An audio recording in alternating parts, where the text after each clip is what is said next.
मित्रों, क्या आप जानते हैं पौराणिक मान्यताओं के अनुसार कई ऋषि और मुनियों ने क्रोधित होने पर श्राप दे दिया है। लेकिन ऐसे कई श्राप महाभारत के काल में दिए गए थे और आज भी उनका असर धरती पर दिखता है। पांडवों की पत्नी द्रौपदी ने का किरदार भी बहुत रोचक रहा है।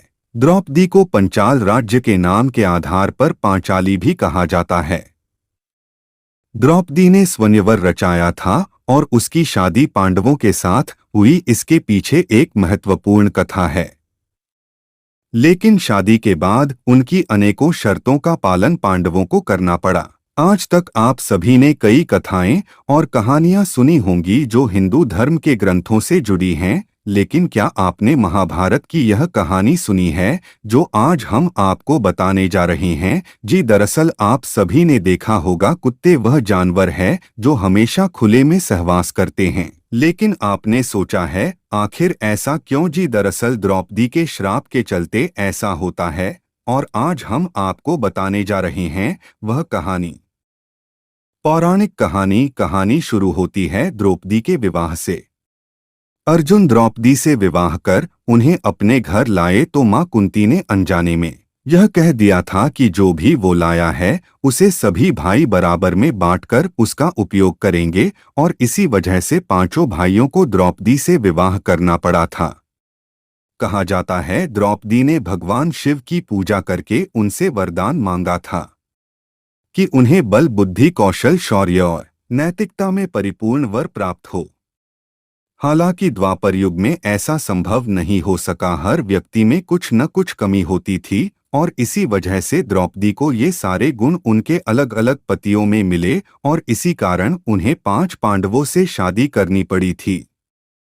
कहा जाता है जब अर्जुन द्रौपदी को शादी करके घर लाए थे तो मां के वचन का मान रखने के लिए पांडवों को द्रौपदी से शादी करनी पड़ी, और इसके बाद पांडवों में यह निर्णय लिया गया कि प्रत्येक वर्ष किसी एक ही पांडव के साथ अपना समय व्यतीत करेंगी और जो कोई भी इस निर्णय का दुरुपयोग करेगा उसे 1 वर्ष तक वनवास जाना होगा।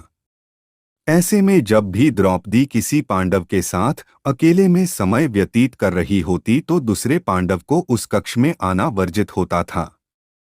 वहीं इसी दौरान एक ऐसी घटना घटित हो गई जिसकी वजह से कुत्ते को यह श्राप मिला कि सहवास करते समय उनको पूरी दुनिया देखेगी। जी, दरअसल पांडवों ने नियम बनाया था कि जब भी कोई एक पांडव द्रौपदी के कक्ष में जाया करता था तो वो अपनी पादुकाएं द्वार पर उतार दिया करता था ताकि उनके भाई पादुका देख कक्ष में प्रवेश न करें। हालांकि एक बार जब अर्जुन अपनी पादुका प्रवेश द्वार के बाहर उतार द्रौपदी के संग प्रेम प्रसंग में लीन थे, तभी द्वार पर एक कुत्ता आया और खेल खेल में उस कुत्ते ने अर्जुन की पादुका उठा ली और उसे लेकर वो पास के जंगल में जाकर उसके साथ खेलने लगा। इसी बीच भीम अपने कक्ष की ओर प्रस्थान कर रहे थे तो उन्होंने देखा कि द्रौपदी के कक्ष के बाहर कोई पादुकाएं नहीं है और वो द्रौपदी के कक्ष में प्रवेश कर गए। इसी बीच भीम को अपने कक्ष में देखकर द्रौपदी शर्मिंदा हो गई और बहुत ही क्रोधित होते हुए उन्होंने भीम से कहा कि उन्होंने कक्ष में प्रवेश कैसे किया जबकि अर्जुन उनके कक्ष में हैं। इस पर भीम ने बताया कि बाहर कोई पादुका द्वार पर नहीं रखी है। उसके बाद दोनों भाई कक्ष के बाहर गए और उन्होंने पादुकाओं को खोजना शुरू कर दिया। ढूंढते ढूंढते वे पास के जंगल में पहुंच गए। उन्होंने देखा कि एक कुत्ता अर्जुन की पादुकाओं का साथ खेल रहा है।